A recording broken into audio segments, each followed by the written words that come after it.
Welcome to the only place where real, raw, and vulnerable conversations happen with IFBB bikini pros to give you an inside look at their struggles, strategies, mindset, passions, and all of life beyond the stage. This podcast is made to inspire, motivate, and remind competitors and the average gym goer that even the most extreme lifestyles and elite athletes have their ups and downs. Thank you so much for tuning in today. I'm your host, Celeste Rains-Turk, and now it's time for the Confessions of a Bikini Pro podcast.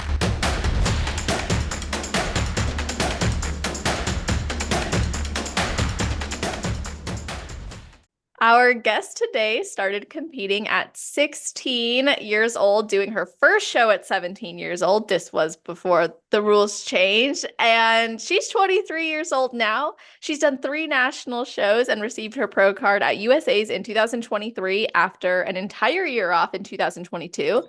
She was inspired by her father, who was a bodybuilder when he was younger, and encouraged her to strive for goals outside of being skinny and under-eating, which she spent her early teen years doing. Bodybuilding has become her lifestyle as she credits it to saving her life, and she has found a passion for posing coaching after seeing how important and impactful it was in her own journey. And outside of competing, this athlete holds a bachelor's degree in homeland security and is going to take some time off as she goes into the police academy for the Austin PD. And then she plans to compete maybe 1 to 2 years from now, which will be really cool to just see what happens over these few years. So welcome to the show, TIANNA Pistone. How are you doing? Hi. Oh my gosh, that intro. I love that. Awesome. I love I'm how glad. you put it together. Well, thank you. I'm glad you liked it because like you said earlier, you've been listening for a while. So that the intros are always like I was kind of expecting it. It's funny because writing all the points down and then all of it together, I was like, oh wow, I guess I'm pretty cool. You're pretty impressive. Yeah, and that's like the scratching of the surface. That gives us gotta give yourself some credit sometime. But I'm doing good. I'm doing okay. Good. I'm so happy you're here. Crazy couple weeks for sure, but we're here, we're doing it. Yeah, thanks for doing it in the midst of a lot of busyness and craziness. We'll talk about all of that, but I have to start by asking if you have something you do or think about right before your heel hits the stage. So I will say when I started competing, I feel like we've all been in this boat before, but like remembering my first show, you're like, oh my gosh, what's happening right now? Like every girl's like pumping up. And I'm like, what do I do? My brain used to be all, I want to say, just like all over the place before hitting the stage. It wasn't until this past year when I got my pro card is when I actually just sat there and took it all in. You manifest it throughout the prep that you want it so bad and you're going to just do it and get up there. But you need to take those couple seconds before hitting the stage and say, okay, I'm here right now. And when your heel does hit the stage, it's like 30 seconds. Sometimes you black out. Sometimes you want to experience it. This time I felt it. I knew it was going to happen and I wanted to experience it. So I was like, girl, calm down. Take a breath. I would talk to some girls too in the past, when you line up, but this time around I was just like, okay, just pump up, breathe, manifest it and go. And it was great. I experienced it. I actually didn't black out this time. It makes a difference, in your experience. It really does. I mean, even with like the expressions towards the judge and, what type of smile you put on your face, if you're not fully present, you can't present that. So this time around, I just felt that confidence and I was like, okay, like I'm here. I'm not disassociating anymore backstage. I'm good. Yeah. So yeah, just being present. I know I took that like further than it needed to be, but honestly, just being present and breathing and just realizing that you're there in the moment is just, so. It's like a different experience, honestly, from my own shows experience. About 13 shows. Okay. So over those 13 shows, I've like learned. And at first it was like those jitters, that crazy feeling, you kind of go and you forget what just happened. Now, like over the last like few years, I feel exactly how you just described, like embracing that moment, experiencing it. Like I want to feel how warm the lights are on my skin. Yes. Exactly. It feels amazing. Yeah. I remember my first show too. oh, maybe it wasn't my first show. It was like I want to say it was my first national show, actually.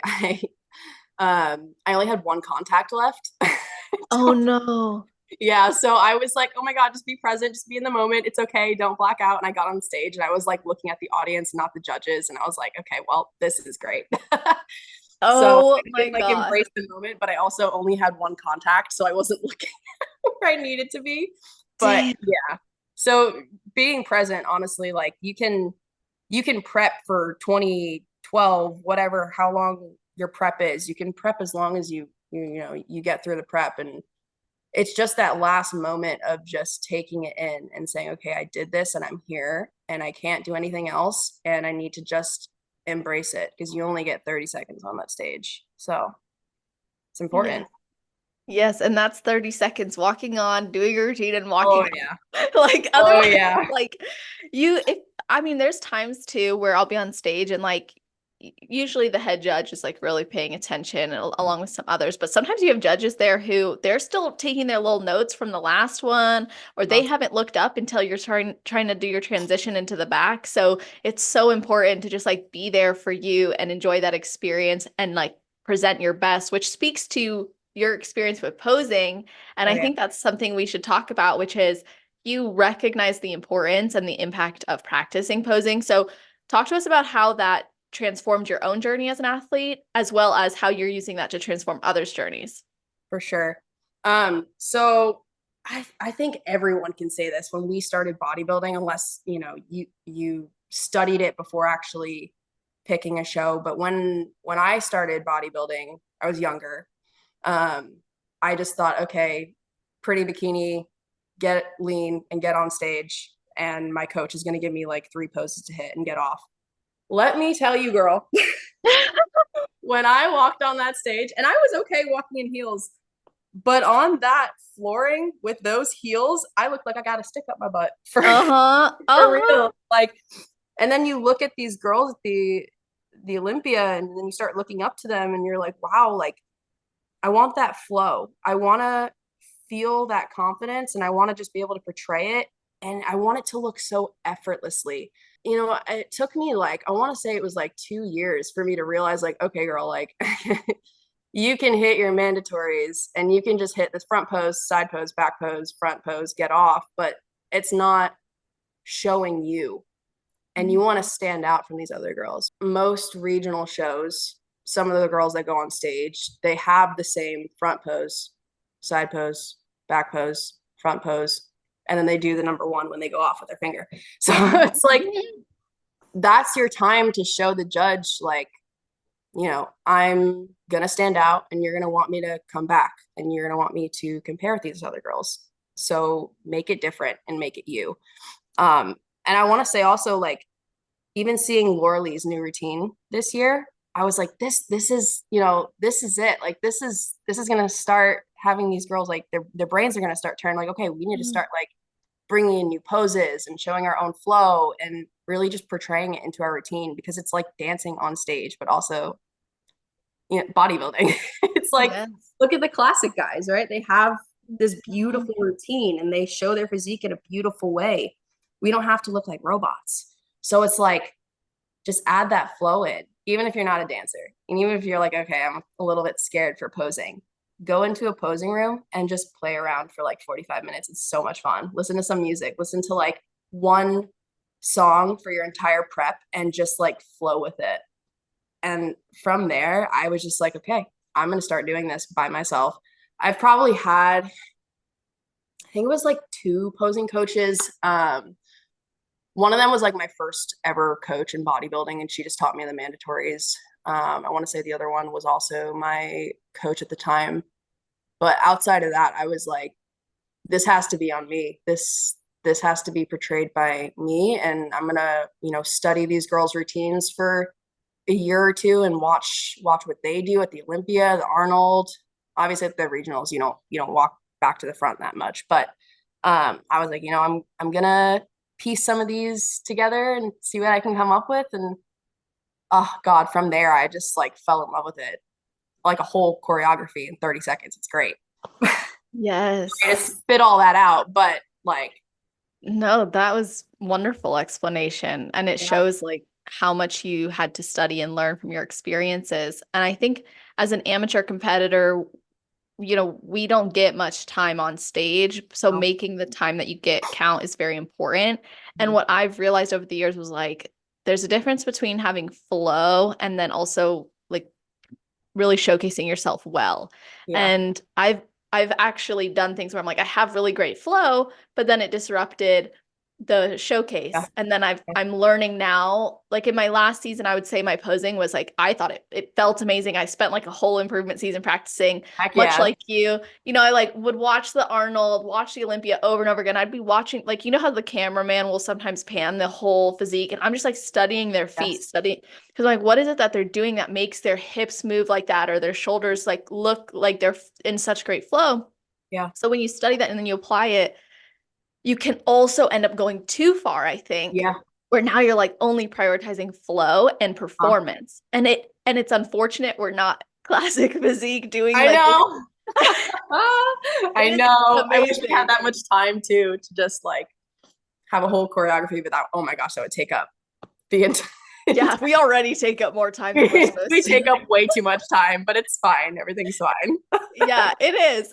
But I think this is important for people to hear too, is like don't sacrifice your physique for flow, like still showcase that. So how would you recommend someone you're working with to make sure that they're flowing, they don't look like a robot, but also that, they're hitting their mandatories and their transitions not taking away from their physique? Of course. And I will say this, for your front pose, you want to hold front pose and back pose, you want to hold the longest. Everything else as a transition, you want that to be able to flow while also, keeping your glutes up, keeping your core tight. Something like doing vacuums in your off season or in your prep is really going to help with that. But you don't want to show, I think this was Sandy that said this, but you don't want to show too much where it's like, they've seen it all. They want to be able to see enough where it's like, we want her to come back. And I know Mm. that's probably like to some people, they're like, okay, so what am I doing? Like, tell me what to do, team. But Yeah. you want to have the basics of front pose, a little bit of a transition to the back pose, and to the front. But think outside of the box where like you're not going to hit the same type of side pose that every other girl does, or, you know, the waving of the arms too much, right? You want to still keep this poise of, okay, I'm going to hit this routine head on, but I'm also going to make it my own and not showcase too much. So Mm. that's what I would say. But also don't make it choppy, Yes. So, Yeah, like don't just go front pose, yep. S pose, Mhm. transition pose. Because I think well, from the different seminars I've attended and even the most recent NPC women's workshop, Etela was up there and she was explaining some of the things that they don't like to see. Mhm. And one of those things, yes, is the arms, is the bending too far over, the things you hear all the time. But it was also really interesting. She said that they're not liking seeing people touching their physique. Mhm. And I'm so glad this was said because there was a time where there were some pros who were doing that, so it looked really beautiful, Mhm. but it didn't make it ideal. And they said it wasn't a positive representation of bikini as a sport. And I Yes. think that's a very key distinction. So like be confident and sure if you want to embody more of a sexy or a playful or a jumpy, whatever it is your vibe is on stage is great, but like also remember you're competing Yeah. in bodybuilding, Yep. right? Yeah, this is a sport. You're going to step on stage in a bikini, and you're going to showcase you and your energy and how you want the routine to be. But also, just like, well, first of all, touching your physique too much is it might look a certain way to other people that not are they're not in Right. bodybuilding, or Exactly. you're also you're covering some of your physique as well. So it could go both ways. Mhm. It's like some people that don't know bodybuilding, they look at this and they're like, and they have this, portrayed picture of it, or you're covering your physique. So it could go both Hmm. ways. That's a Um, great point. yeah. So I agree with that as well, 100%. Yeah, and I think it's fun having this type of like dialogue back and forth about what it is because I know from my experiences, and I'm sure you can attest to this too, like it is always like, what do they want? What do I do for posing? And at the end of the day, they really just want to see your physique, but when you do see at the high level, like when they're comparing, I was at this other seminar this past 2 weekends ago, and some of the judges were there, and they were saying, we don't really judge your individual routine. We're like once you get into comparisons, we're really like that's when the real judging is starting. Yeah. But if your individual routine showcased some level of it factor, or you displayed your physique in a particular way that just happened to set you that much higher, then it can make a difference. And you said that you needed to work on this very hard. You spent a lot of time studying it, and then it became a passion of yours. So are you building your own like pro routine already, or are you gonna wait on that? Girl, as soon as I got back from USA's, I started building it for sure. I'm sure. So last August is when I don't want to say I've been building it. The amount of videos in my phone is ridiculous, but Yeah. I've basically been breaking it down piece by piece. And I have like 20 videos of each section of my quote unquote routine. That's like, I'm going to piece it together eventually. But I have another year or two. So I got time. Right. I just get too excited, you know? So Yeah, I hear that. But that's good because you're keeping your like practice and your flow and your footwork, like the things that are a lot of people will really what's the word I'm looking for? They'll neglect it in their improvement seasons or time off, even if they don't know when they're going to step on stage again. If yeah, you think you will, I think it's important to put those heels on yeah, consistently, even still. yeah. I mean, even if it's like, I even tell my girls in their off season, like twice a week, maybe 3 times a week, just get them Mhm. on, even if it's not in the gym. Because you lose touch with it for sure. You're in heels and you're going to be on most likely hardwood floor. Usually the stage eyes are, or that rubber flooring. Mhm. Like you need to feel like it's like walking, you know? So if you don't practice, you're kind of screwed for the next prep. Exactly. My opinion. Yeah. But Have you ever been told that you can't heal your relationship with food unless you stop competing? Or do you feel like a lost cause because every time you've tried to heal your relationship with food, you're always met with the same challenges, judgment, shame, and guilt? But you're ready to get to that root of your relationship with food and really understand your habits and behaviors and make lasting changes that are going to drive you forward in your competition goals as well as your life.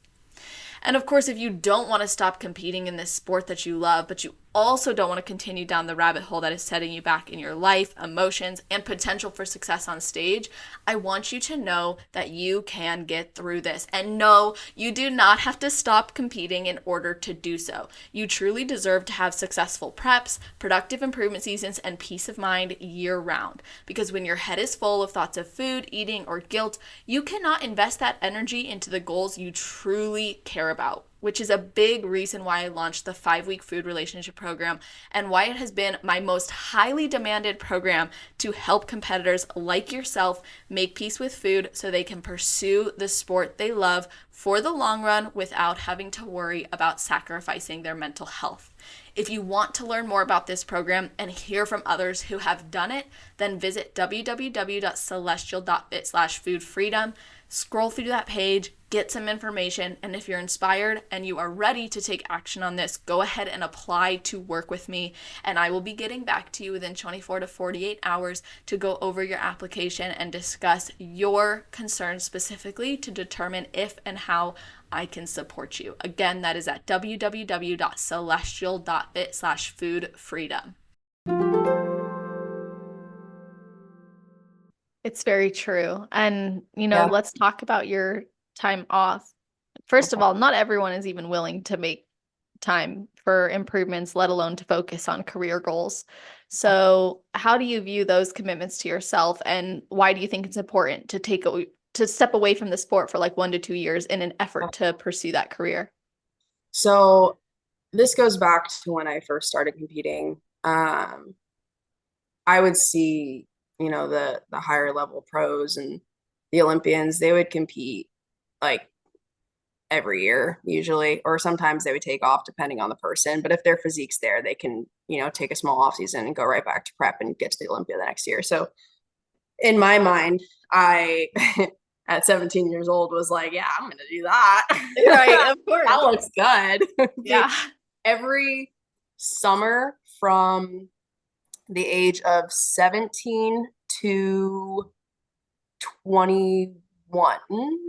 Yep, age of 17 to 21. It was either 20 or 21. I'm not remembering now, but I think it was summer, 20 for you because I it remember was you 20. wanted to, yeah. Yep, you're right. It was 20. Thank you. Every summer from 17 to 21, I was competing. So now I'm not saying some people can't do this. If they have the physique for it, great. I was getting sixth at that national show, and my first national show I got ninth, and I was doing really good at the regional shows, but I wasn't improving as much as I could have been. So when you see that, a part of your brain is like, oh, next year's it. Like, I got this. Like, it's gonna, like another 6 months of just Yep. full force, like quote unquote off season, then I'll go right back to it. Because that's what your brain thinks when you're so in it. And then whatever, I got sixth at that national show, and I was like, well, this is gonna be a hard pill to swallow because I don't think I'm big enough for it yet. And this is bikini. So you're like, oh man, wow, humbling. Great. Okay. Yes. So it comes to that point where it's like, okay, when do I take that time away? Like actual time? Because in my brain at that time, I was like, oh, I've taken some time away and it's not enough. It for mental purposes as well. It's just like you need to just take a step back. I've talked to a lot of people that actually fell out of love from bodybuilding because they just kept pushing it and pushing it. Whether they were in a prep and they were prepping for a show and they couldn't, and they're like just mentally not there anymore, or they just completely stopped bodybuilding. And it sucks. And I didn't want to be at that point, and I really, really wanted to get that pro card. I kept telling myself, oh, by 21, I'm gonna have that pro card because that's my goal. But reality is like that sometimes that's just not the case, like Right. you need to take that time and build. It's bodybuilding, not anything else than that. Right. So I took that time off. I enjoyed summer. I honestly went back to like intuitive eating because it's been a while since I did that. I was finishing school, I believe, at that time as well. And then that's when I hired my new coach and got back into like being on a meal plan. And then he was like, all right, we're prepping. So yeah, at age 20 or 22 is when I got my pro card. But honestly, taking that time off was the best decision I could have ever made. If I can go back in time and tell myself earlier, take time off, maybe I would tell myself. Everything happens for a reason, and I needed to learn kind of the hard way, but it's super important in bodybuilding. At the regional level, if your physique's there, maybe if you want to compete every single year, but reality is like your body's not going to be too happy with you. So That's true. for sure. And then obviously career choice and everything right now. My goal was to get my pro card, got my pro card. After that, I was like, okay, I know I'm going to take some time off. It's really time to like dip my toes into what I want to do with the rest of my life. And I went to college for homeland security. I had a path in my head. I always wanted to be a police officer since I was younger. Like since I could always wanted to be a police officer, always looked up to them. I did the junior police academy in high school. Like I was all for it. So I was like, you know what? It's time to like apply and get into this. And that's going to happen to other bodybuilders as well. They're going to say like my career outside of bodybuilding also matters. Our lives are too short to like just not do something that a part of your heart is like, oh, I want to do, so it's like, just do it. take some time away from the stage. And I will say there was a time where my brain was like, oh, I can't do this because, bodybuilding's my life. Like bodybuilding could be your life, but you could also do, what you want to set out to do outside of bodybuilding. So Exactly. that's where I'm at. Yeah, you're doing it. And that's so Yeah, important. Like doing you it. really are.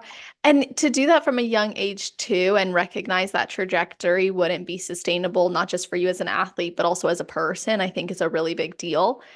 First of all, the fact that you wanted to go pro by 21 or 20 or 21, but you Yeah. let that go in an effort to grow, I think is very, very key because a lot of people who are new to the sport are so fixated on obtaining a pro card, Mm-hmm. but they're not fully considering the actual impact of competing over and over again. They're not thinking about the criteria that's expected, and they're kind of undermining the work that I think actually does need to go into it. And I'm also speaking from my own mind because when I was like 18 years old doing Yeah. my first competition, uh, yeah, that's how it was for me. And I thought like, oh, I thought for sure if I just keep competing, I'll get there. And I just spun my wheels. And I would go back and tell myself, dude, don't compete until you take 3 years of growing. Like just grow. You've been dieting since you were 9 years old. You know what I mean? Like that's crazy. You gotta like grow, That girl. sentence, you're wrong. That sentence right there.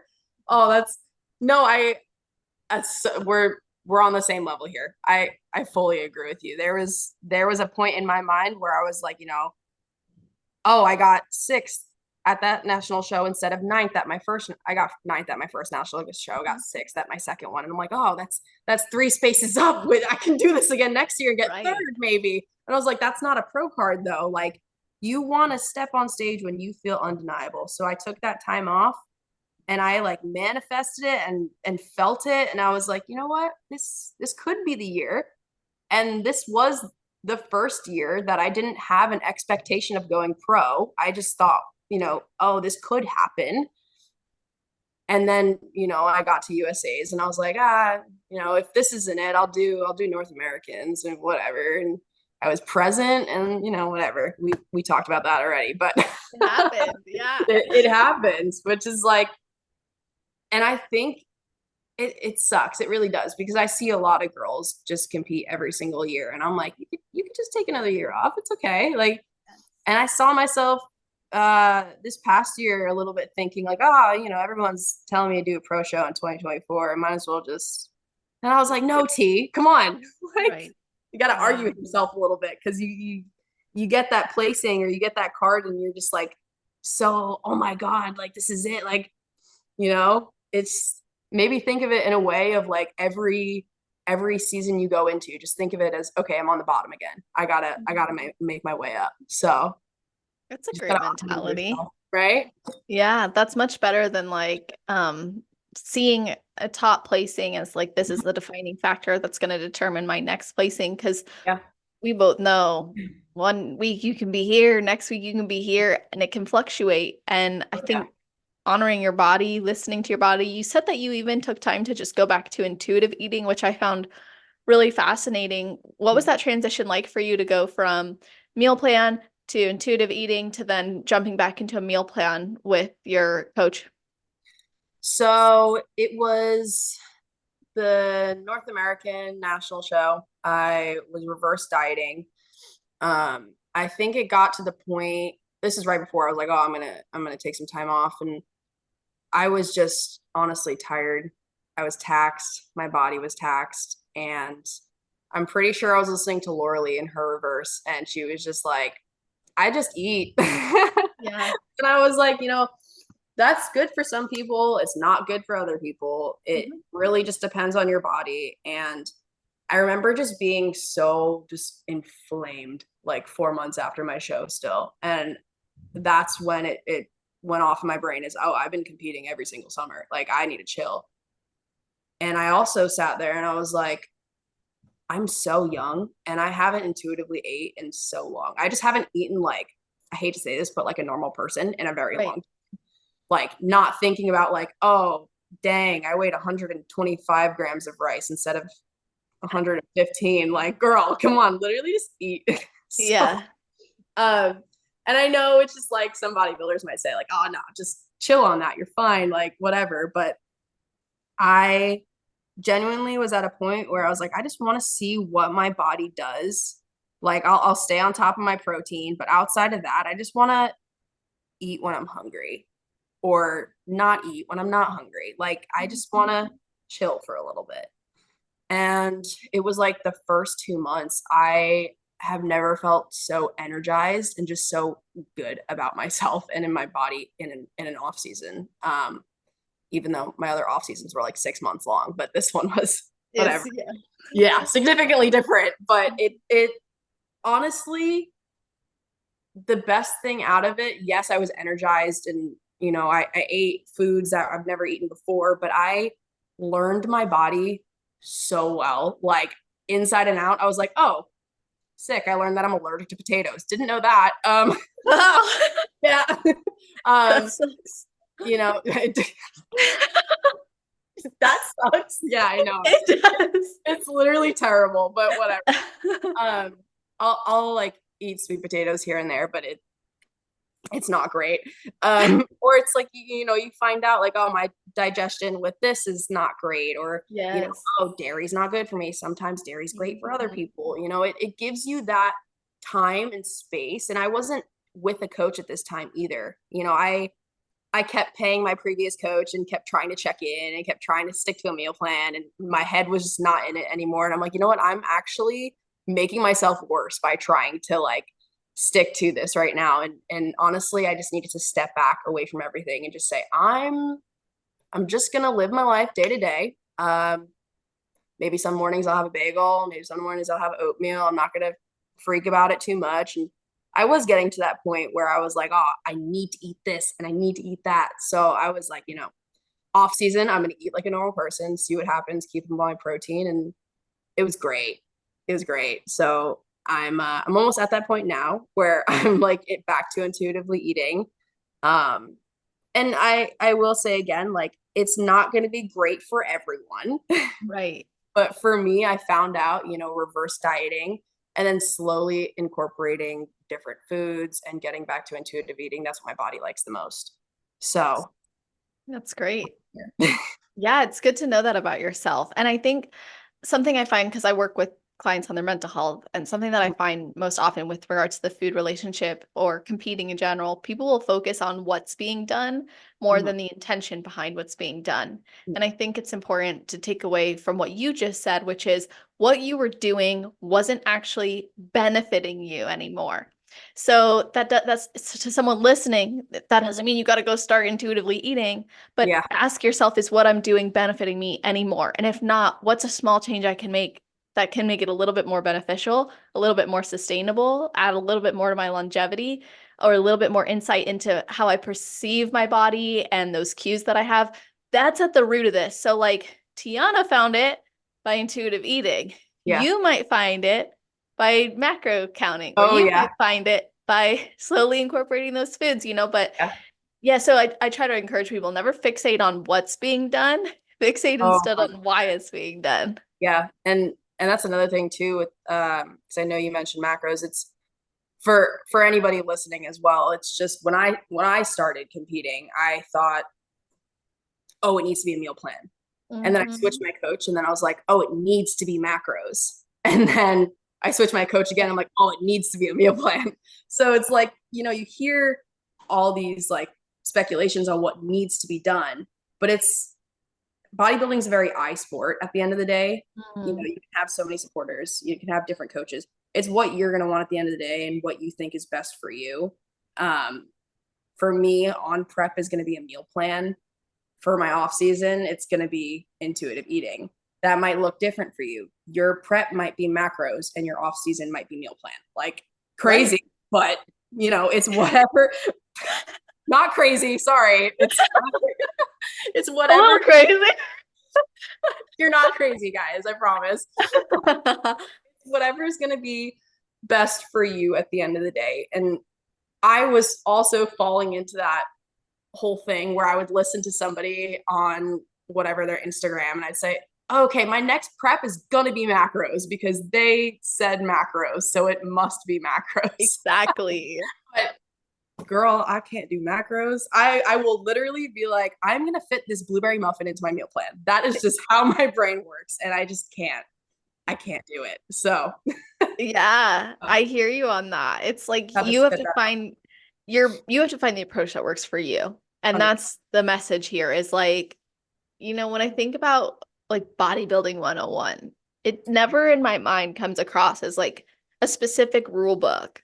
Yeah, It's very much as I like how you said that it's an I thing. And yeah, I think at the end of the day, if every day you look back on your day and you think that this is something that you're proud of mhm. and that adds to your life and that you could continue to do, it's probably a pretty solid approach. Now, if it's not getting you anywhere, obviously you might need to reconsider. Uh, Um, yeah, but it is better, obviously, to do something that over time you can see yourself continuing. And try it all. Like there's yeah. nothing wrong with trying a meal plan, trying a two. Oh, There's nothing wrong with trying these, tried it all. right? Oh my gosh, literally. Literally, like I, and I did the macros meal plan, and the one thing I didn't try was intuitive eating. So And there try it. you go. Now it's working for you Now great. it's working. Now it's doing amazing. But yeah, seriously. Yeah. Try it all, honestly. And it won't and try it in your improvement season. More Yeah, reason to take time off is you get to experiment. And yeah, like I don't think enough people take the time to actually experiment with their body, with foods. You said earlier too, you found out certain foods that make you feel good or not good. This is also a really great thing because you might find like, throughout my prep, I was eating this yeah. and I didn't even notice it was causing bloating, or I didn't even notice because you get so fixated maybe on volume eating, or you get so fixated on Yeah, trying to make the most of the macros you have or the yeah. calories you have. Now, this actually, I'm very curious because going back to a 12-year-old version of you, like you were trying to eat to be as skinny and small as possible. Mhm. So, how has bodybuilding, because you said it saved your life, so how has bodybuilding actually transformed the way you see yourself, Yeah, food, your body, yeah. competing? So, such a young age, being in, it was cheerleading and lacrosse at the time. I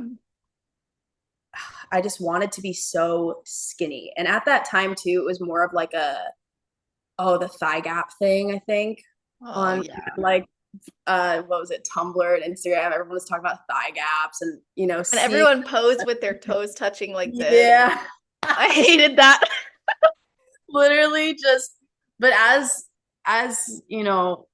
being so young and seeing that and not having that genetic makeup, uh, Mhm. I did whatever I could to try to have that look. And that meant like waking up in the morning and having a half cup of Cheerios, and then for lunch having like fruit, and then coming home and having just chicken. Like it was so bad. Um, it was a couple of years later when I think I was on YouTube and I saw like Ashley Colwasser one day. I was like, whoa, that's crazy. Okay. And my dad was a bodybuilder too when he was younger. He's always talked about it. He's always tried to get me into eating right. And my parents took care of me very well with eating good foods. But it got to that point where, I started eating without them seeing and eating whatever and a lot less than Mhm. they wanted me to. So I remember this day I saw Ashley Colwasser. I was like, whoa, that's crazy, because I thought bodybuilding was just men at that time and whatever. Yeah. And I asked my dad about it, and he was like, yeah, that's a thing. It's evolving. And then it was like a couple weeks later, I came out of cheerleading practice, and he picked me up. I couldn't drive at this time; I was too young. Yeah. Uh, and I was walking in the car, getting in the car, and he goes, "T, you look really sick. Like you look really sick. You look really skinny, and we needed to do something about this." And that point on is when I was like, what have I done to myself? Like, seriously, this is not how I want to look. This is not how I want to feel. I was exhausted and I was a teen. I was tiny. Like I was 13, 14 years old, and I was just destroying my body. Which it sucks because there's still kids out there that are still doing it because of social media.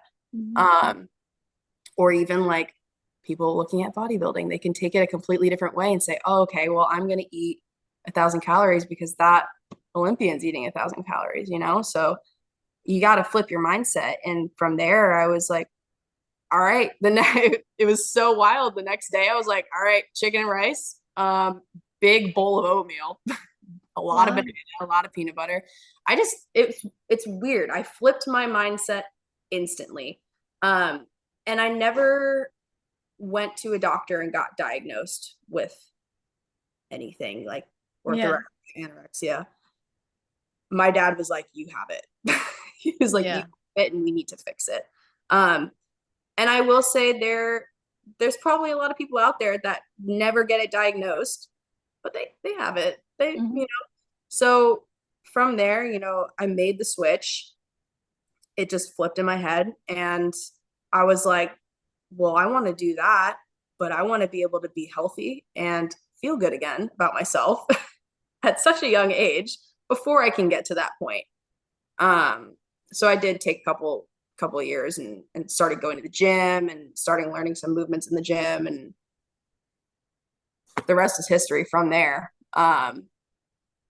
First show, I was still kind of tiny. I only dropped like 10 pounds, but 10 or 12 pounds, whatever. And I was like, whoa, okay. I did good at this show, but I want to be able to feel even better and eat more food and build more muscle. And, some people could say, oh, you took one extreme to the other extreme at such a young age.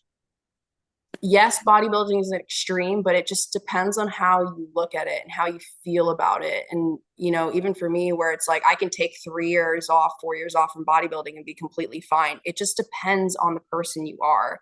Because there are a lot of people out there that are like, oh, you have an eating disorder because you went from one to the other. No, I took time in between to build myself mentally and physically before I was like, okay, I want to try this. I Yeah. also looked up to my dad because he was a bodybuilder when he was younger too. So I was like, okay, well, if he can do it, I can do it. Yeah. So yeah, it's definitely a lot. I mean, I know there's a lot of competitors in general that have come from an eating disorder, and that's where it stems from. Like, oh, you took one from the other.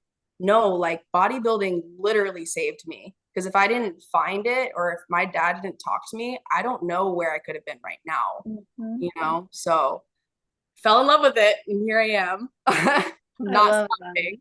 Yeah. No, I think there's so many important things you just shared. I mean, one Yeah, is like a father's influence can be really amazing. yeah, And him being willing to like be like, girl, this has to yeah, stop. Like that's yeah, a really big deal. And another thing that stands out to me here is the one extreme to the next. I always find this to be such a strange argument mhm, because it's like, well, would you prefer I have stayed in that extreme? mhm.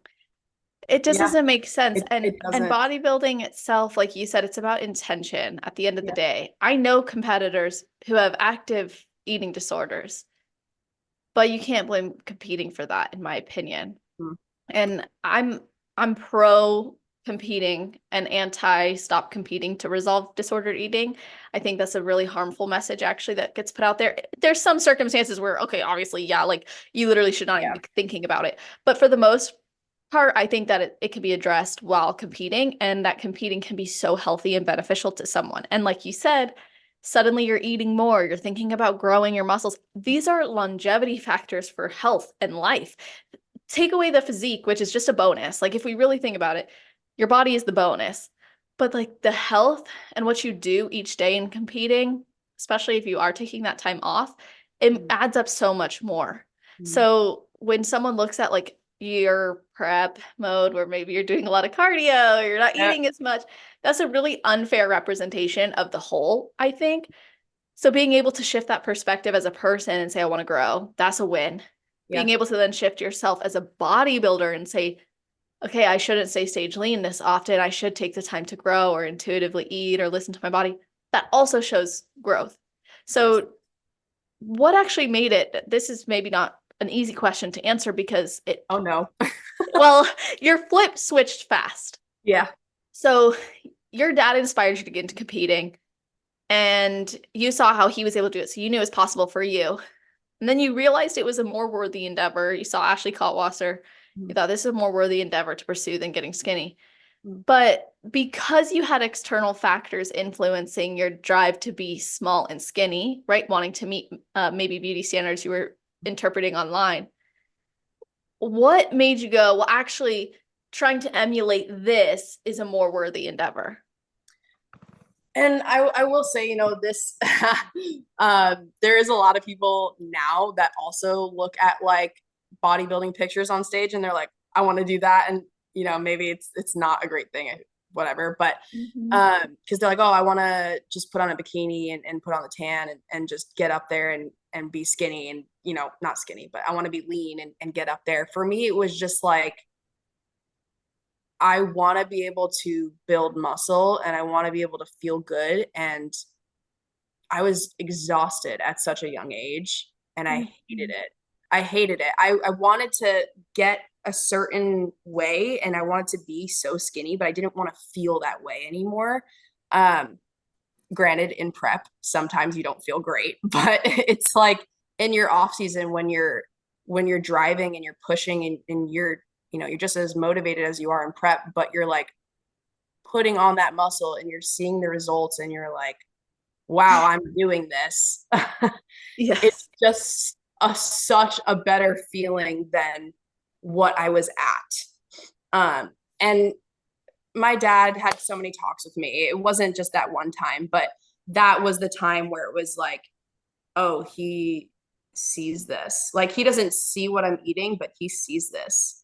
And it's got to change. And you know, I give props to my younger self for being able to do that, just whatever. By the next day, eating more. There's girls out there, there's men out there, there's boys out there that can't do that. And it sucks because, you know, we have social media, we have TikTok now, and then you see all these like leaner people and you're like, oh, I want to be that. And it's not as healthy to think that way, but you have to think of what it's going to take you and your journey to get to the best version of yourself physically and mentally. And that's the main reason where it's like, okay, I'm going to go from not eating enough to I want to feel great mentally and physically in bodybuilding. Prep, some parts of it aren't going to feel too great, but that whole off season and the whole journey in general is lifting me up so much more than what that quote unquote journey was, because that was just driving me into the ground. This is bringing me up. So whole flip switched. But it's, you got to look at it that way, you know, like bodybuilding, it's only going to go up. It's only going to go better from what I was at. So that's how I see it. Yeah, that's such a motivating endeavor then, because you know it's only going to get better versus the other path you were on would have only gotten worse and not have led to anything good. And there's a lot going through my head. I mean, I'm thinking about the fact that women, girls in general, specifically, are shown to be more likely to mimic the behavior of their peers. So when you think about social media, or you think about going to school, or you think about being on certain sports teams where these are topics of conversation, or the things that you're being exposed to, or you see specifically being rewarded, that's when we're more likely to mimic it as females. Because, you know, we like community, we want to belong, all of those things. Yeah. But that's that same thing as like, think of what's underneath it more than what's actually on the surface.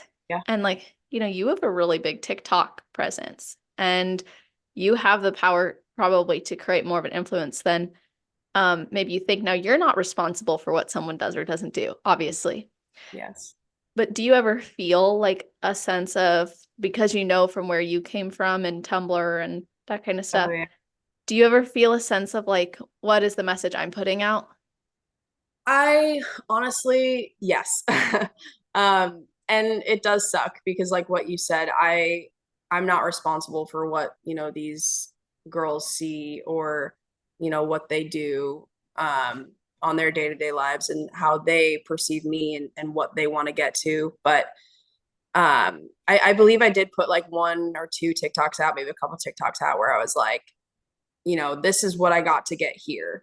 I think it was like a couple weeks after my pro card, there was people Mhm. from different states, different countries commenting, oh, I want to look like this. And I was like, I don't look like this now. Are you kidding me?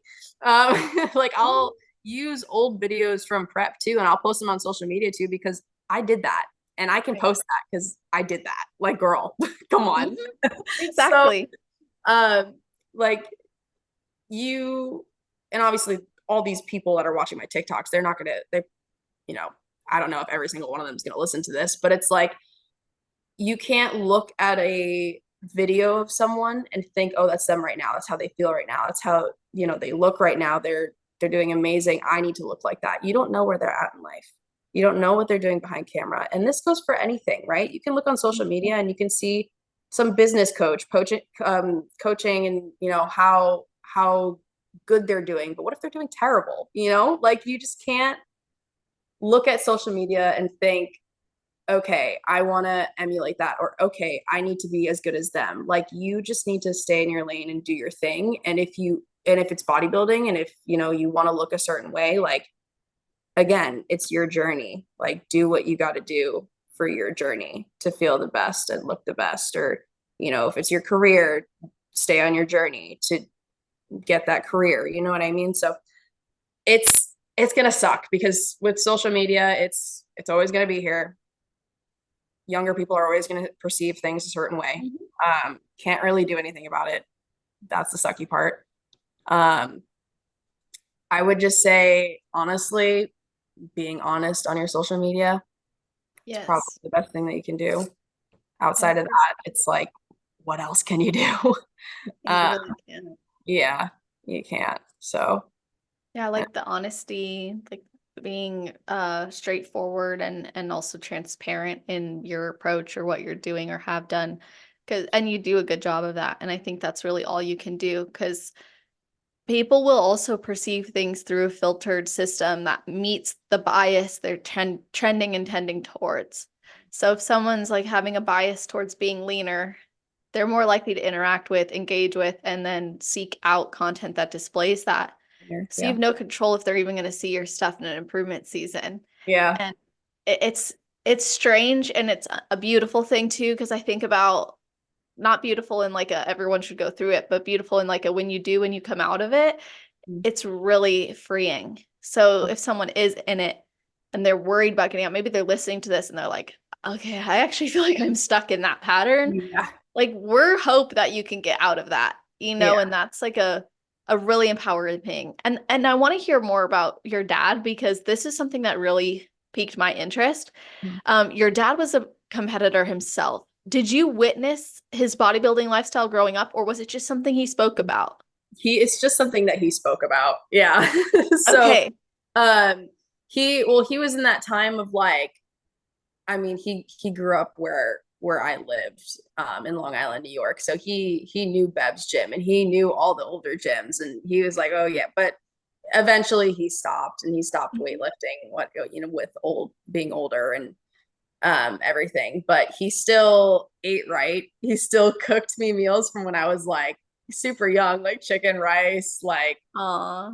penne pasta with chicken, and the meals were always quote unquote bodybuilder meals. Right, right. But from such a young age, like having those, I don't want to say traditions, but I want to say traditions. Yeah, Having yeah. those like traditions of like what you're eating and what type of family you grew up in, and him being a bodybuilder. My mom also was also in the gym all the time. Like it portrayed onto me for sure. Mhm, Um, mhm.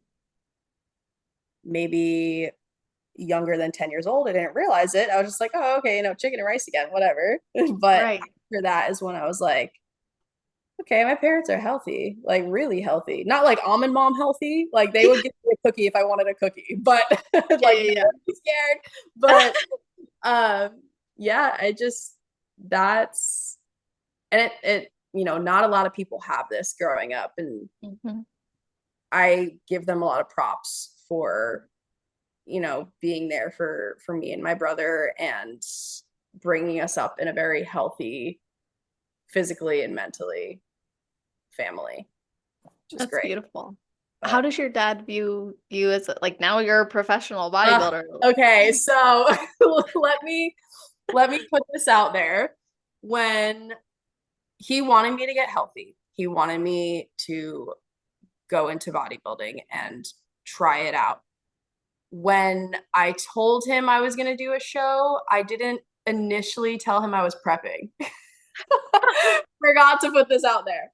So I graduated high school and I was prepping for a bodybuilding show, my first ever one.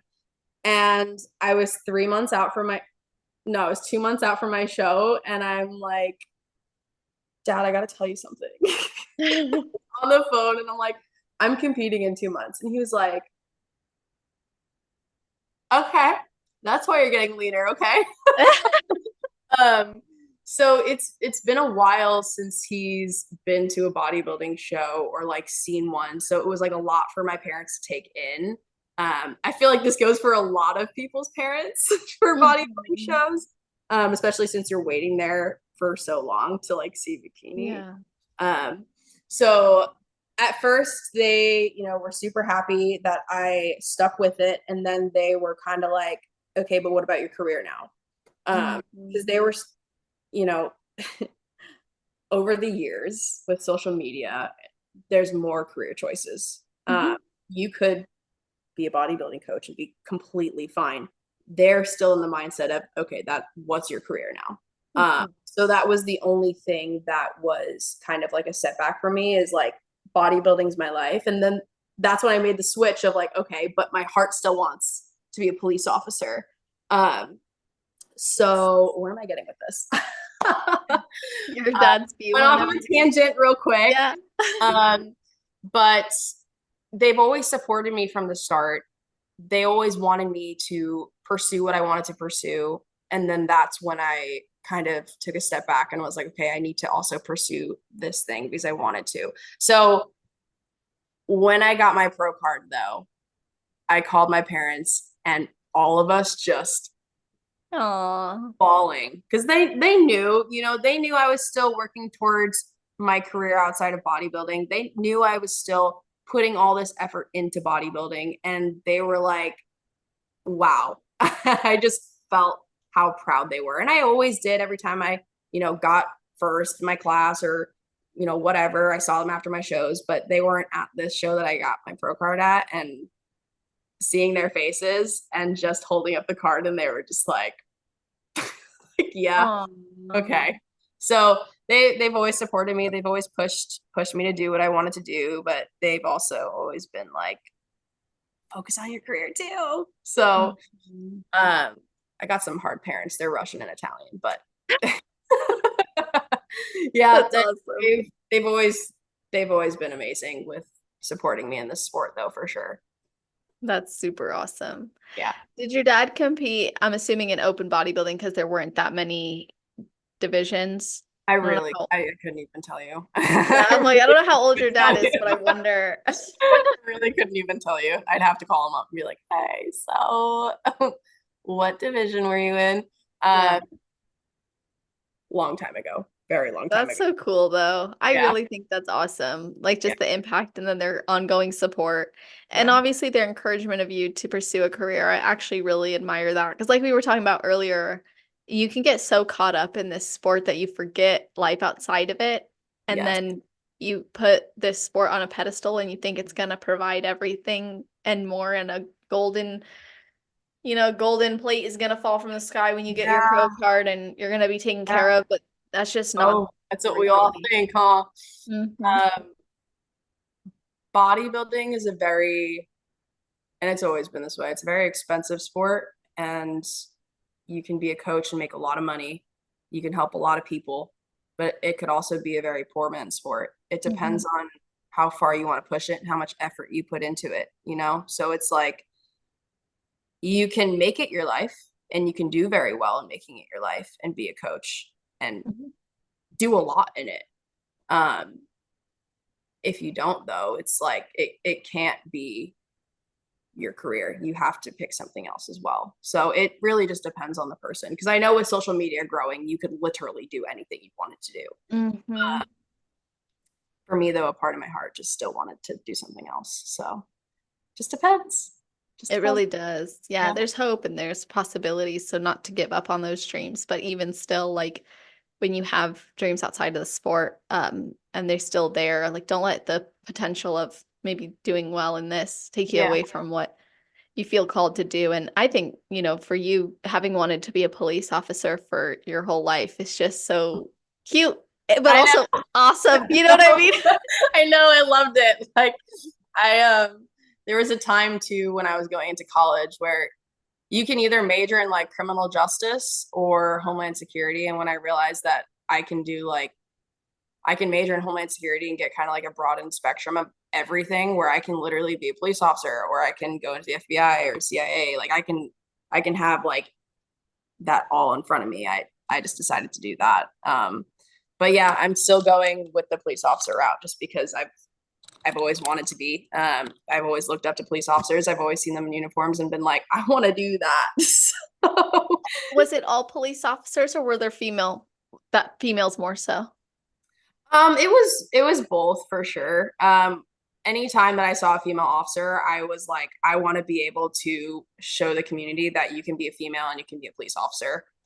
Same thing that goes for everything. You see firefighters, you see female firefighters, and you're like, if boys can do it, girls can do it. Geez, okay, bodybuilding. If guys can do it, girls can do it. So Yeah, I love life that. changing for sure.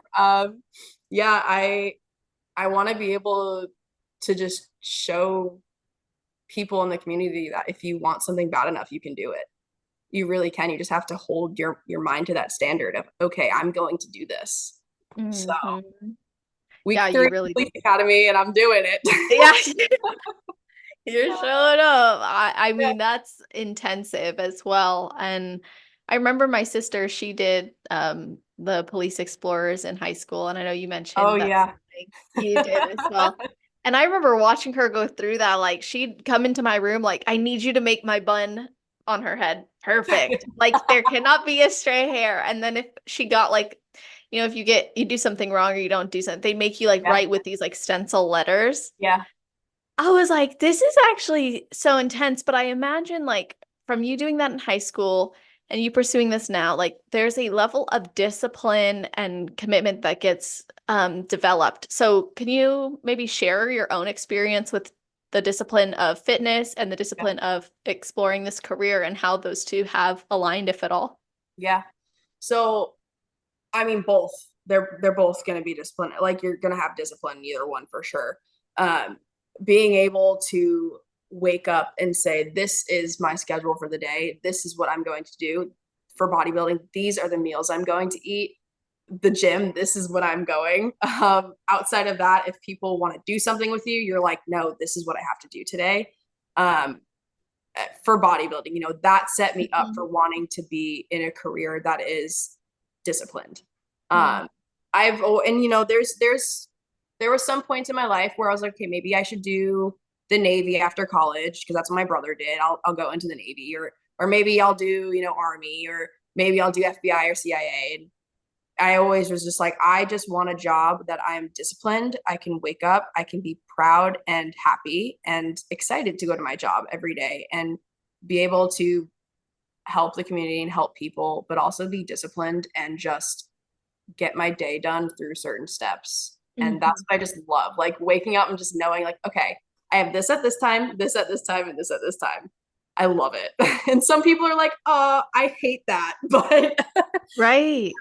for me, you know, especially in prep, I will say waking up, taking check ins, and doing your thing for the day and just saying, nope, nobody bother me. It's chef's kiss. Yes, it is. Absolutely love it. Right? Like, Yeah. it's like, oh, and then all your friends know you're in prep. So they're like, okay, we love you, but like, go do your thing. Mhm.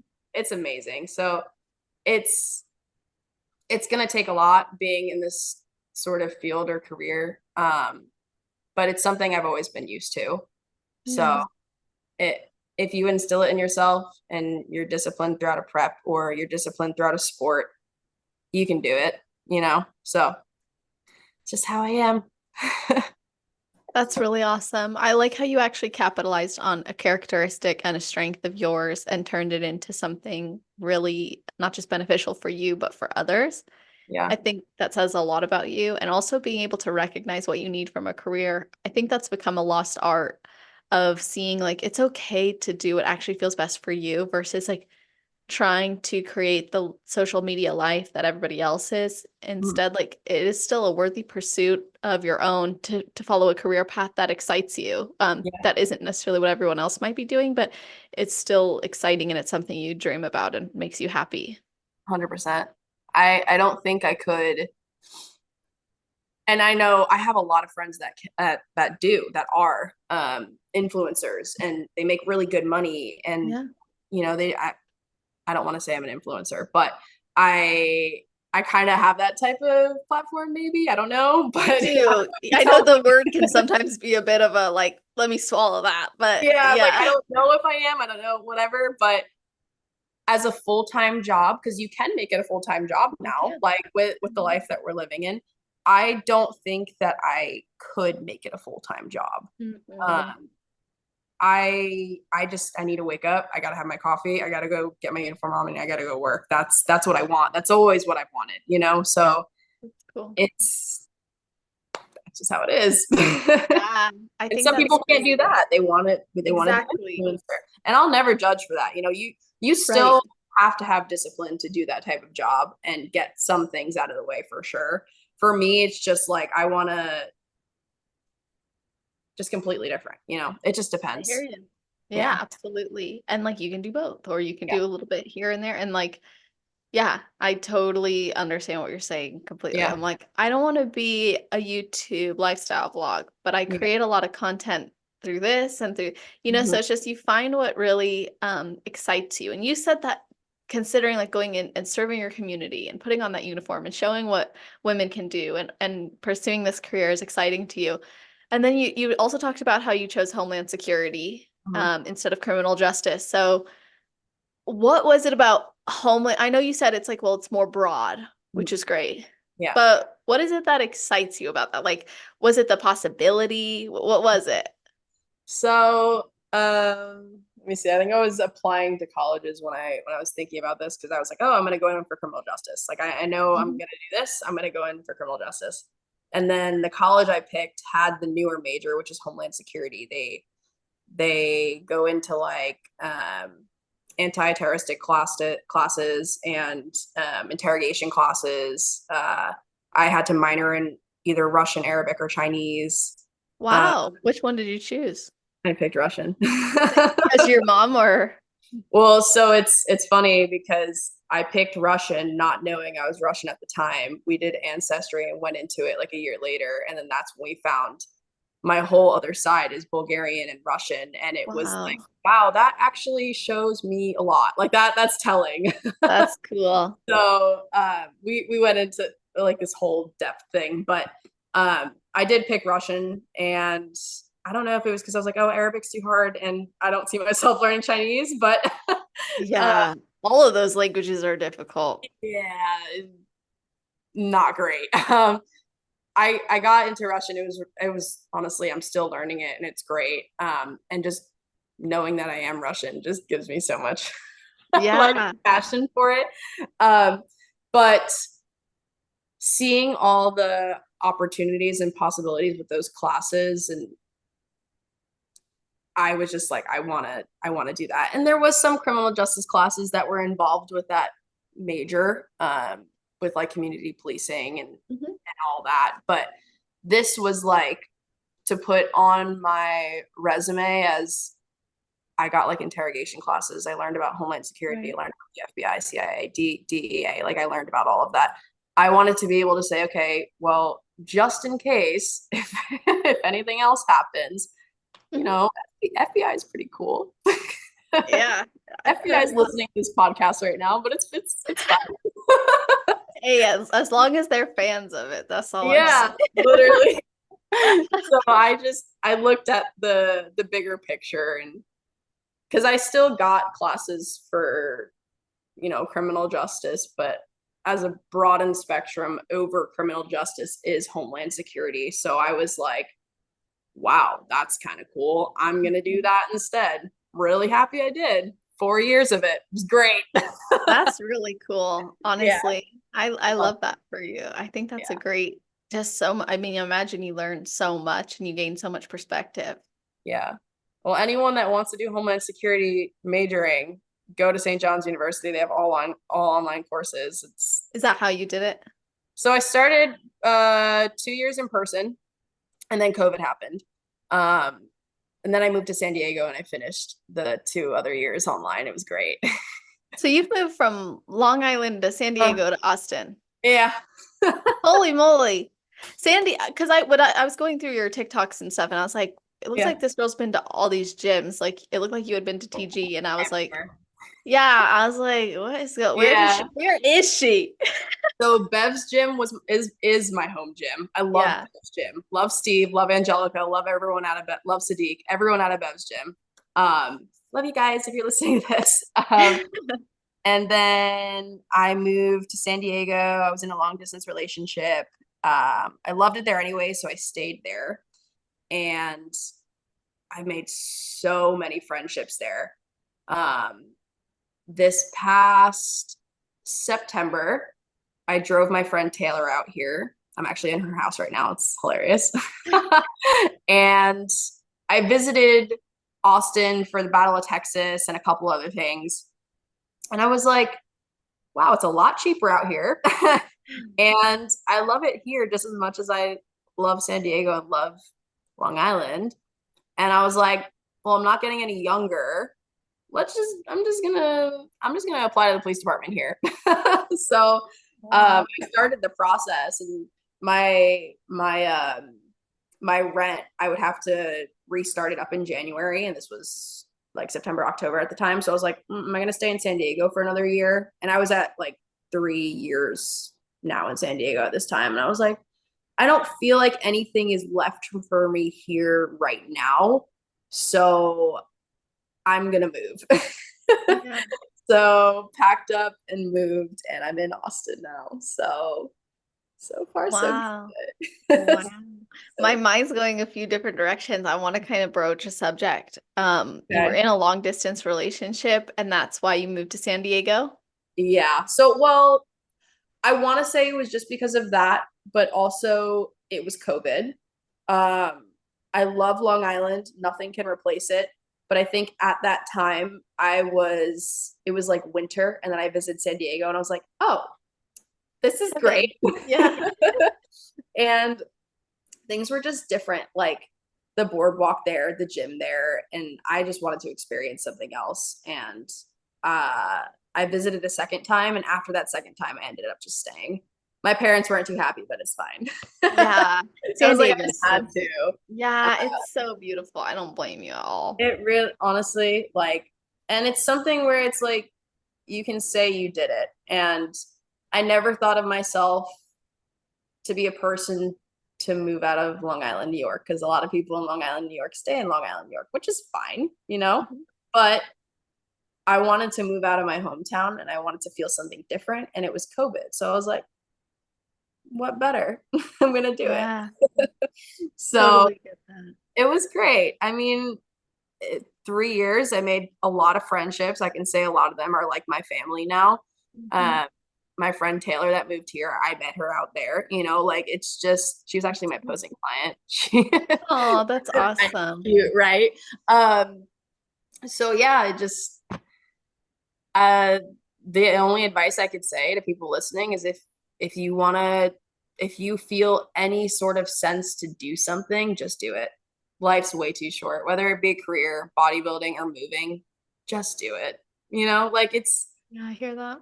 we we're on a Earth that is literally in the middle of a galaxy. Nothing really No, matters. don't do me in like this. No, I'll Nothing think about really it the rest of the day. matters. Like literally just do it. You're fine. Like no Oh one no. it's oh no, here we go. You're on a Well, it just reminds me sphere, of like the like pale blue dot.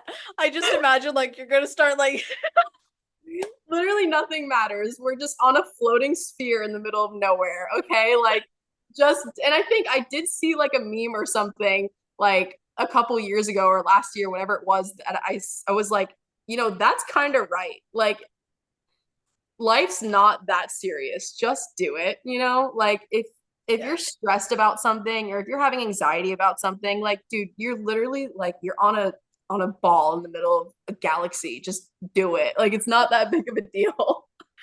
Like one of my friends always goes, "Am I even real though?" You Yeah, know, like like at this point, are we real?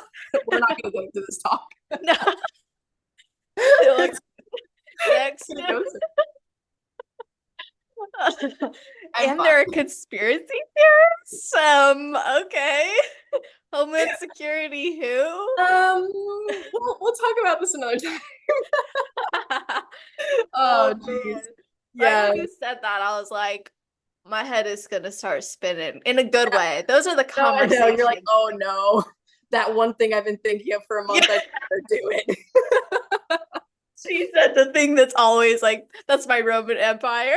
But it's kind of true though. It's just like if you're listening to this and you're like you've been thinking about something for the past year, why not do it? You might Yes. come up with reasons for not doing it, but if those reasons aren't like, for me, I was like in San Diego and I was trying to find reasons to keep me there. Like, oh, the gym. I do love the gym there, but I was like, Bev's gym didn't keep me in Long Island, like outside of bodybuilding. What's Right. keeping me here?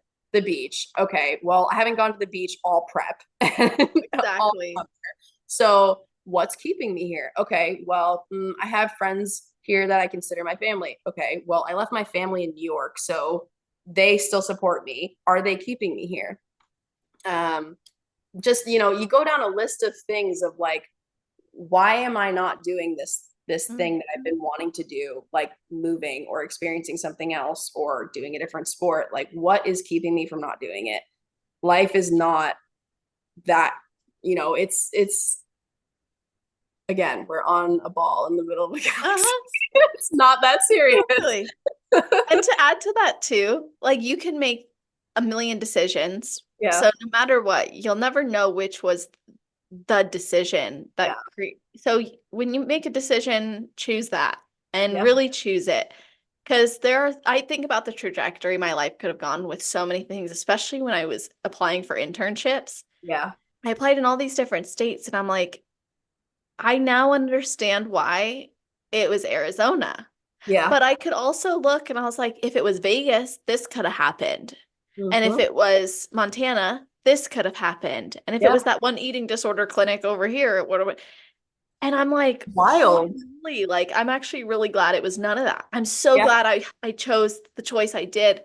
And when you make those choices in life, like you said, if you're going back and forth with something, once you make that decision, the good news is the decision is done. There's nothing more you can do about it, and you'll never know if the other decision was going to be better because you'll never experience it at this time in your life. You can go in another 2 years and make that other decision Yeah. and move somewhere else or experience something else. But like at least for right now, just pulling the trigger. Plus, you might do that and then realize, actually, I think I wanted to go the other way. Exactly. Yeah. And then you can go that way and be like, yeah, actually, I'm more content here. And it's a matter of just following your heart and doing that and trusting that you're going to be okay and taken care of. Yeah. 100%. And it's either, at the end of the day, you're going to have to make a decision, and whatever the decision is, you're just going to have to do it, or you're not going to have to do it. You pick a different decision. Like it's not that serious. Life's not that serious. Just go with what your heart wants. And then if that's not it, then move on to the next thing. Yes, Rest that's my exactly case. right. I I rest my love that. case. Yeah. Now she's a judge. Order. Order. That's actually my other dream. It's fine. You could have your own little show on Oh, TV. perfect. Perfect. That would be so cool. I've always wanted to be like on a show like Kim Kardashian and just have my own life just displayed. It would be great. Yeah, you think so? Maybe not. It's fine. I think about that sometimes too. I'm like, I am boring with a capital B. Camera Oh, just you know stands what? me and just like sipping on my drink, like Yeah. Gotta get hydrated. literally don't know what to say anymore. Can't give you anything else. So I was on Facebook the other day and this like recommendation came up. It was called the Dole Women's Group. And I'm like, what the hell is You're this? already laughing when you're explaining it to me. Oh, this gotta be good. Don't So I click it. wait, And so you clicked who are these Dole women? it. She's dull. Well, Facebook thinks I'm dull. So I'm like, No, well, it's let's the see what FBI. They're watching you. Yeah, see, they knew. I They click knew. it, and it's like the description is like women, like dull women and living their life. I'm like, okay. So I'm reading through this discussion post. It's like, like, I'm like, this sounds perfect. It's like these women, She goes, this sounds perfect. they're introducing themselves like this. Hi, I'm a I'm 53 years old. I never leave my house. I enjoy making nice meals, watching TV, hanging out with my dog, and going to the gym. And I was like, You're a bodybuilder. yeah, like you're pretty dull, yeah. Oh, so you're literally a bodybuilder. Great. Yeah.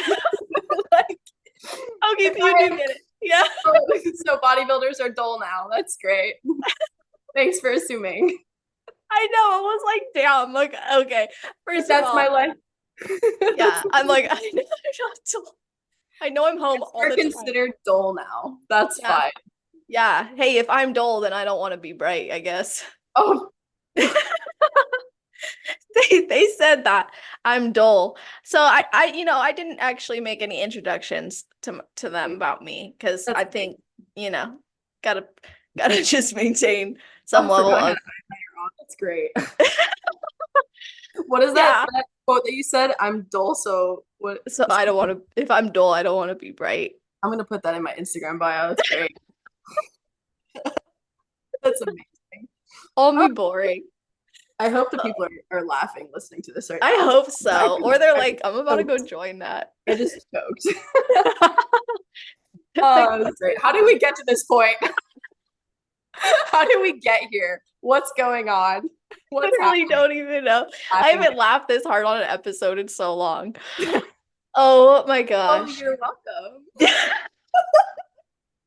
That is crazy. I'm done. Everything's done. I rest my case. That's where it Stop. came from. Oh, it's because we were recording your daily life. Oh man. Okay. Oh, yep. We're fine. Yeah. Let's post this in the group and see what they think about us. We'll do that. Okay. Down. So, let me look at my paper of questions. Okay. Like from this point on, what else should we talk about? I will ask you, even though I know you're taking time off, what was your feedback at USA's? So upper glutes. Mm-hmm. I really hammered my glutes last off season. They say upper glutes, but I'm looking at the pictures and I'm like, maybe if I always look back at the pictures from the audience of like what my coach took and everything. I'm like, maybe if I just lowered my connectors a little bit, or it's wild because every little thing matters when you're showing your physique on stage. Like you can like hit the pose on the opposite side and they're like, oh, you just need to be a little bit leaner, but your actual pose should be on the other side, or like your connectors a little bit, or some people say focus on vacuums, but all you have to do is just like bring up your connector a little bit and it makes your waist finished. Like it's just like the small things. I have been working on my glutes for sure. In my off season, I look like I'm a wellness competitor. So I get everyone that's like, oh, so you're going for wellness now because you're hitting your glutes super hard. And I'm like, no, I'm just, my feedback is yeah. When I took that year off too, everyone was like, oh, you're doing wellness. And I'm like, haha, maybe. But I was like, I guess we'll just see. And I was hitting some quad movements, but as soon as I was getting leaner, I was like, ain't no way, dude. There's no way. But yeah, I took this on a tangent again. It was upper glutes. I've been working on my upper glutes. I'm working on everything really because I see the pros and I see what they bring to the stage. And oh my God, Laura Lee this morning, dude. I was like, yeah. I was gonna ask if you were watching. I was watching a little bit. I saw a little bit on Instagram before we hopped on actually, and I was like, well, who was it? It was Amy and Laura Lee. Amy and Laura Lee are Yeah. splitting. Yeah. Yeah. Which is honestly, dude, it's wild to me because Amy, she just like came out of nowhere and she's like hitting it, like looking great. The past, Yeah. was it 2 years? She went from turning pro to like now Well, she she's turned pro at 2020 USA's, and then she just like really like face the show. yeah. See, it is. Look at you. You're like next. Okay, me next. Put me in the ringer. No, but I see their physiques and I know it's gonna take some time to even for me being we're all still relatively young. You know, you see people that are competing in like their late 40s, late 30s at the Olympia stage, and you're like, you know, muscle maturity is also a thing. So it is gonna take some time. Take a step back, exactly. just chill, grow the glutes. Grow the glutes. It's always the feedback. Yeah, and hey, if you're like when you get feedback like that too, and then you see the pros, obviously you're a pro now, but I mean like when you see the pros you're going to be competing with and the level you want to be on too. Yeah. I always have to remind myself, I'm like, okay, one day, like, yeah, you'll have the ability to refine your physique even more in that direction. But right now, like, you just have to get more balance. Like, for me, all improvement season, girl, people think I'm wellness. And I'm like, this is fat on my legs. Usually how it goes. Yeah. Usually how it goes. Like, I'll hit, like, so I say this to my girls all the time. A wellness front pose is like our S pose transition, like super quick. We're not supposed to really hold it, but I'll hit that transition pose and people are like, oh my God, are you doing wellness? And I'm like, no, this is just my transition pose. Like, Yeah. like Truly. just because I hold a lot of my fat like that sits on top of my quad, and then Yeah. every off season I have so many videos of like transformations from off season to prep, and people are like, oh, okay, now I get it. Exactly. I'm telling you. So yeah, I haven't touched my quads, just maybe a little bit because obviously you have to sometimes, but I've been focusing on my glutes for sure. But I think we'll always probably get the, oh, are you doing wellness? Yeah. But whatever. And It it's is. usually like then they yeah, like as you said, when they see you lean, it's like, oh, never mind. That makes more sense. It's Yeah. also funny because I'm like, how are you asking me if I'm doing wellness when the judges are telling me I still need to grow everywhere? Yeah. I never understood that, but it's also sometimes mainly guys too that are like, they see your off-season physique and they're like, oh, okay, you're going for wellness now, just because. Exactly. But Which they're not wrong because technically wellness is like imbalanced physique. yeah, And we yeah, look maybe more like a pair, let's say, in an improvement season. I mean, still very hourglass, honestly, but if yeah, you just carry slightly extra in your lower, and then like as you're built, like right now, all I'm doing is like hitting upper. So I'm noticing like I'm starting to look more balanced, but like yeah, that's just how this sport is, especially for bikini. I think that we have to just remember balance is everything. And that's not just balance of like muscle mass from top to bottom. It's like the conditioning, the yeah. symmetry, the way it looks, the muscle density, maturity. The I agree with you there, and with the training too. I mean, when I took that time off, that's when I was like, I always cared about the imbalances because obviously in the off season we carry more mass on our legs, and I was like, okay, well that means I have to put all my efforts into upper body now and not touch my legs. But I got to a point where it's just like, that's when people are like, oh, you're gonna do wellness. I was like, maybe. I was like, you know what? I'm not gonna think about a division anymore. I'm just going to train like a bodybuilder and train everything.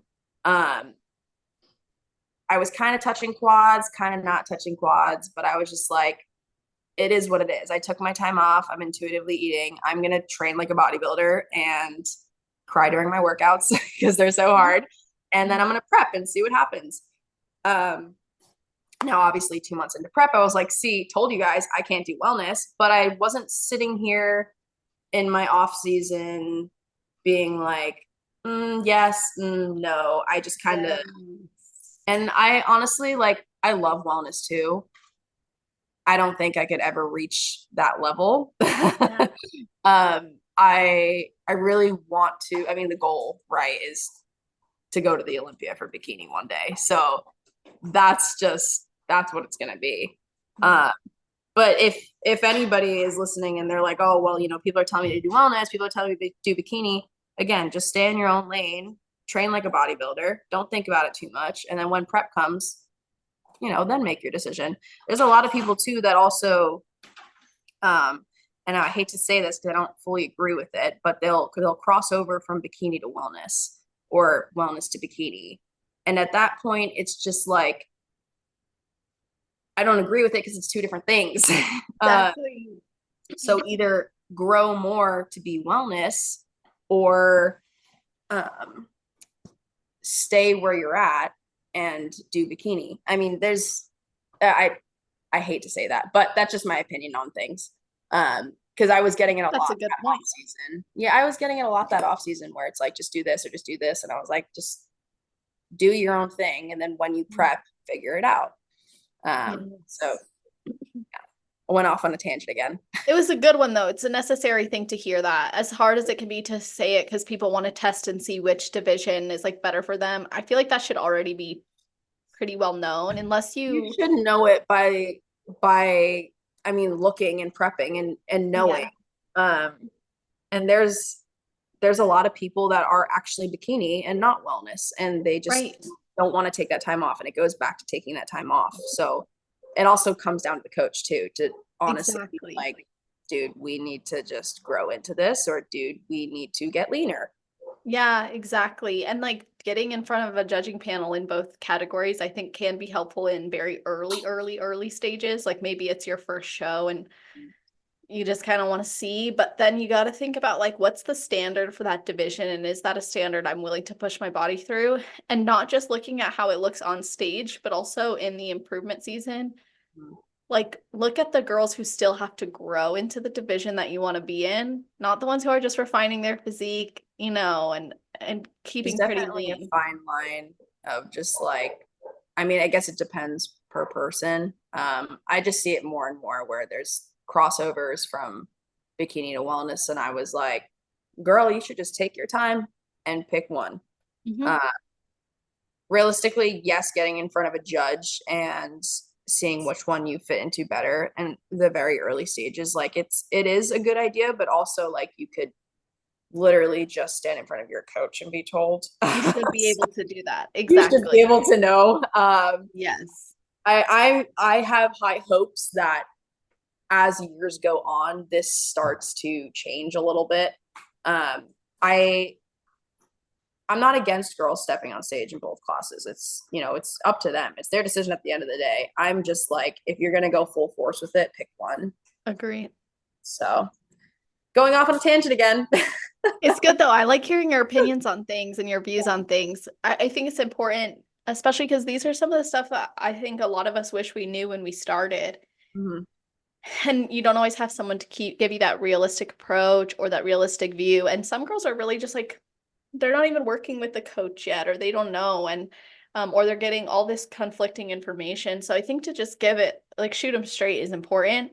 Um, Obviously, we've got to hear your opinions on a lot of things, your journey. What is your best advice for someone who has never competed before but wants to? And then your best advice for someone on their road to pro? Okay. Never competed before, but wants to. If, like how I started, if you're seeing our pictures on social media, if you look up to it and if you want to do it, great. Take your time before saying, I want to prep. Really just enjoy the gym, start your journey by enjoying the gym, by trying, macros, intuitive eating, meal plan if you want to. Find what works best for you, hire a coach maybe a year down the line, and then say, okay, I want to do a real off season and then start a prep and then do a bodybuilding show. On top of that, watch NPC shows, watch what is expected of that day. One thing that I left out is I didn't know you had to stand in a room full of naked people and get tanned. Yeah, that's true. That was me, girl. That's Learn true. everything about the sport before you do it. It's not just stepping on stage in a bikini. Um, Ask around your gym if you go to a gym that has a lot of competitors in it. Ask them what's expected. Ask what are the feelings with it, and take your time and start the journey and go for it. Yeah, that would be for that. In terms of road to pro, I'm going to relate it back to me as well. If you're competing year after year and you want to go pro, maybe take some time off, reevaluate life outside of bodybuilding, enjoy life outside of bodybuilding, keep that goal in mind, but also just live life, right? Maybe that's what your body needs. And yeah, just still have that goal in mind, and you can set out to do what you want to do, but also just be nice to yourself and take some breaks. For Love sure. that. Those are both two good pieces of advice and just really encapsulated so much of what we discussed today. And I want people to be able to follow your journey, especially as you embark on this career and you have your focus on growing for whenever you step on stage again. So how can people connect with you? And then how can people work with you as their posing coach? So my Instagram, my main Instagram is tray_fit. So it's TIRAE_fit.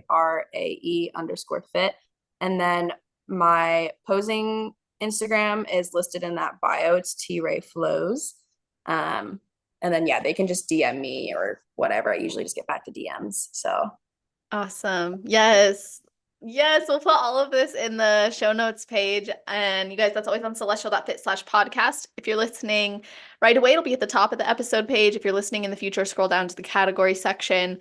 Of course, all of our episodes have been going on YouTube too as videos. So make sure you guys are subscribed there, celestial_fit, so you don't miss it if you want to watch these, during your cardio sessions or cleaning the house. That's always fun. ew. Yes. But tag us as you listen, tag us, let us know what you thought about this episode. It means so much to me and it means so much more to the athletes because they take the time to share their journeys. And it's so cool because, someone like Tianna who's been listening for 4 years comes on and it's like a full circle moment. And then I get to talk, I get to talk to you guys over these years and it's just been amazing for me too. So continuing to support each other goes a long way. I appreciate it so much and appreciate you all listening. And Tianna, thank you for joining me.